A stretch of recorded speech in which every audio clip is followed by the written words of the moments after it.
সকালবেলা বাচ্চাদেরকে স্কুলে দিয়ে এসে তারপরে না চেঞ্জ করারও সময় হয়নি। আর এমনিতেও ইচ্ছা করেও চেঞ্জ করিনি। কারণ কি বলতো? এখন তো ঠান্ডা, এখন চুড়িদার পরলে খুব একটা অসুবিধা হয় না। কিন্তু গরমকালে তখন ভীষণ সমস্যা হয়। তখন মনে হয় যে একটু নাইটি পরে কাজ করতে পারলে ভালো হতো। মানে একদম হাঁসফাঁস করি। আর এদিকে দেখো সমস্ত জামাকাপড়গুলো গুছিয়ে গাছিয়ে রাখছি। বাচ্চাদেরকে সকালে স্কুলে দিয়ে এসে তারপরে এদিকে আমার অনেক কাজ থাকে সেগুলো করছি। সকাল থেকে না ভাবি যে একটু চা খাবো। যে সকালে যে কাজগুলো আছে ওগুলো একটু কমপ্লিট করে ১ কাপ চা খেয়ে একটু মানে মাথাটা একটু ঠান্ডা করে তারপরে বরকে ওঠাবো।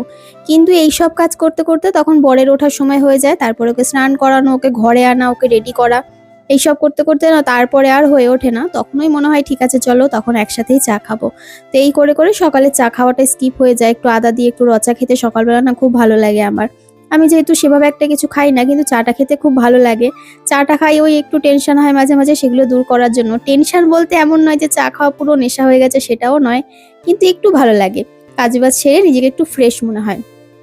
ওই ঘরের আলমারিতে আমাদের জামাকাপড়গুলো রেখে আসলাম। ওখানে ওই ঘরের আলমারিতে থাকে ধরো আমার আর মেয়ের জামাকাপড়, ওই স্কুল জামাকাপড়, আমার শাড়ি-টাড়িগুলো থাকে। আর ওই ঘরে যে লাল আলমারিটা দেখতে পাচ্ছ ওটা আমি YouTube এর পেমেন্ট পেয়ে ১ম আমি কিনেছিলাম ওটা। তো মানে আলমারি আরকি আমার আলমারি। তো তারপরে ওটা আ অনেক বছর আগে মানে মোটামুটি ধরো YouTube এর পরপর যখন ১ম পেমেন্ট পেয়েছি। আর তারপরে ওটা তো এখন একটু পুরনো হয়ে গেছে বলতে পারো। তাও আমার কাছে খুব শখের। আর এই আলমারিটা যেটা নতুন দেখতে পেয়েছো 3D পেইন্ট মানে পেইন্ট করা। আ তো ওইটা কিনেছিলাম এই নতুন ঘরে আসার পর। তো দুটো আলমারি কিন্তু আমার ভীষণ শখের। আর দেখো ব্যালকনিটা আবার একটু ঝাড় দিয়ে